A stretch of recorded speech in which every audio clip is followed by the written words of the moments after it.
We have seen the first 3 episodes of the live-action Titans TV show on the DC Universe app. What's up, guys? Joshua Yale here with Laura Prudhomme. We're going to tell you what we thought, of course, with no spoilers, nothing that will ruin your enjoyment of the show when you watch it. So, Laura, what do you think of Titans? I like it okay. I have the same kind of issues with it that I have with the DC Universe app in general. It's got potential, but it might not be there yet. This is the Dick Grayson that I always wanted to see, the fact that he gets to interact with people like Raven and Starfire and later Jason Todd. That's really cool. That makes me geek out a lot. What about you? Yeah, so I feel very similar to you in that I think it's good. It's off to a decent start, but it's not great. It's not right out of the gate blowing me away. Something that would be similar to this, I think, would be Marvel's Daredevil show. When just the first episode, I was just like, whoa, like, this is how I've always wanted Daredevil. Not quite getting that with Titans. But let's dig into the details a little bit. So the first character I want to talk about is Raven, because the show really does center around her. It starts with her, we follow her journey, and she is sort of the force and the dark forces inside of her that are pulling all the other characters towards her. Yes.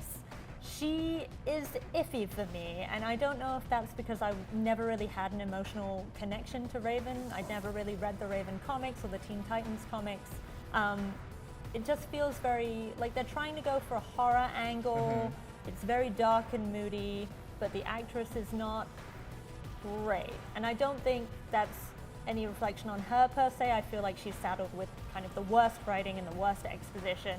She really has to be the kind of center that draws everyone else in. And that, to me, she just feels like the weaker center when you have someone like Dick Grayson that we're all kind of obsessed with and have such a... Maybe I'm only If you want someone who's really obsessed with Dick Grayson, it's right here. Yes, I totally see what you're saying. There is so much plot concerned with her that she's forced to convey a lot of information, like plot-heavy information, that her dialogue can get a little clunky.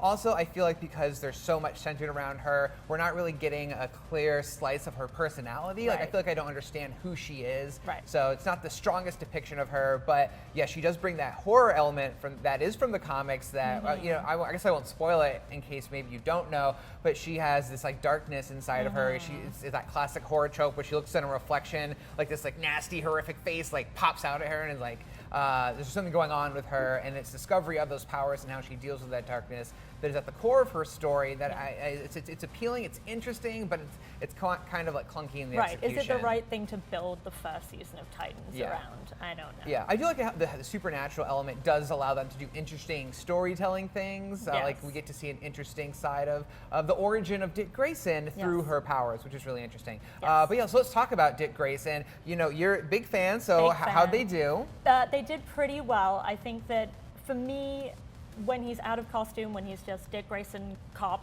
like gumshoe, like doing his detective work, doing the investigations, the kind of things that we have seen him do in the comics, kind of as Batman's ward and sidekick, it's really great. Like, I think Brenton Thwaites is a really charismatic performer, brings a lot to it. You really feel the kind of empathy that he has for Raven and these other characters that he meets. But then when he's in costume, as you've kind of seen in the trailers that they've released, he's like aggro. Like full-on rage machine into like maiming people that get in his way.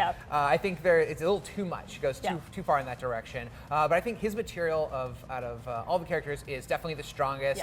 They really play up they show origins. We see flashbacks of young Dick Grayson of how he came. Circus. The circus. When he first came to Wayne Manor. We never see Bruce Wayne in the flesh, like directly on screen. He's sort of like lurking in the background, not lurking, but he is participating. He's at that Bruce Wayne. Yeah, he is on gargoyles and stuff. But no, he's a participant in the story, but very passively. It's very much focused on Dick Grayson, and I think that material is just so strong. It's so interesting for those who are fans of Dick Grayson. I feel like it's kind of what you've always wanted. So definitely, just like slam dunk on Dick Grayson. I love how they're getting him right. So one character that we got a glimpse of, unfortunately through these like secondhand like paparazzi photos was Starfire. And people gave a lot of backlash towards that. A lot of it unearned because they hadn't seen the show. But now that we have seen the show, what do you think of Starfire? I like her as a character. I think that the performance is great. She's a very empathetic. You're drawn into just watching Anna's performance. But I think thematically, storyline-wise, there's not a lot there because she's kind of, the premise is that she has amnesia. She's kind of figuring things out along with the audience, which makes her a good kind of everyman character to lead us into this very strange world.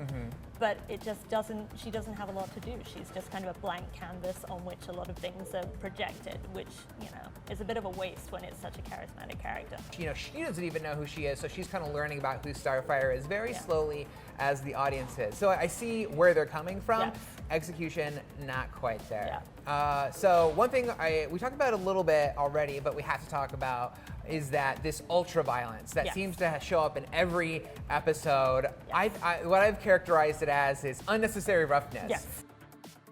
And much like Dick Grayson, like his character is all about not becoming this ultra-violent machine like Batman was. Right. Yet when he does it, I guess I just don't see the purpose there. It's going too far out of like the range of the show that it's established. Like the show's here, the violence is like way up here, and it's like why is it going that far? I feel like maybe that's what they're going for, to shock us and prove that DC Universe is very different from any other streaming service. Maybe that's why, but I don't know that it's necessary or adding anything to the show at this point. So those are our thoughts on the show, and you may be saying, what about Beast Boy? And the reason we didn't really talk about him is because he's barely in the show. What we did see was kind of cool, kind of interesting. It was a cute setup, but he's not really a main part of the first 3 episodes, so we'll have to wait and see on Beast Boy.